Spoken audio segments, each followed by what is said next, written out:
عید کے دن کسی کے کپڑے بنانا،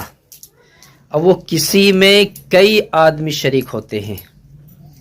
ایک غریب ہوتے ہیں اور ایک اپنے یار دوست ہوتے ہیں اور ایک ہوتے ہیں جو ہمارے پاس کام کر رہے ہیں،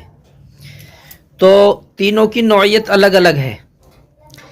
مسئلہ یہاں غریب کا تو کس اعتبار سے بناتے ہیں سب کے علم میں ہے۔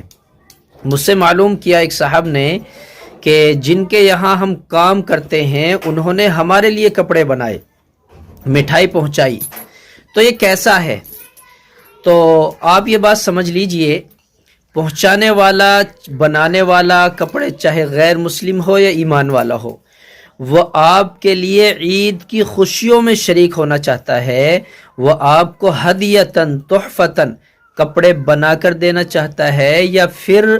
آپ کے لیے کچھ مٹھائی وغیرہ دینا چاہتا ہے، تو یہ بالکل جائز ہے، کسی طرح کی کوئی قباحت نہیں ہے، بلکہ ایک طرح کا یہ ایک نیک عمل ہے، ثواب کا عمل ہے اور کار خیر بھی ہے، کیونکہ جس کے ساتھ ہم کام کر رہے ہیں یا جو ہمارے ساتھ کام کر رہا ہے، ہم دونوں آپس میں ایک دوسرے سے محبت کا اظہار کر رہے ہیں کہ آپ نے پورے سال ہمارے یہاں کام کیا، تو میں اس خوشی میں آپ کے لیے ایک نیا جوڑا بنانا چاہتا ہوں، تو اس کو لینا بھی چاہیے، قبول کرنا چاہیے، اور جو بنا رہا ہے اس کے لیے کچھ اپنی طرف سے بھی مبارکبادی کا تحفہ پیش کریں، اگرچہ وہ زبان سے ہو یا اپنے ہاتھ کے اعمال سے، کردار سے ہو۔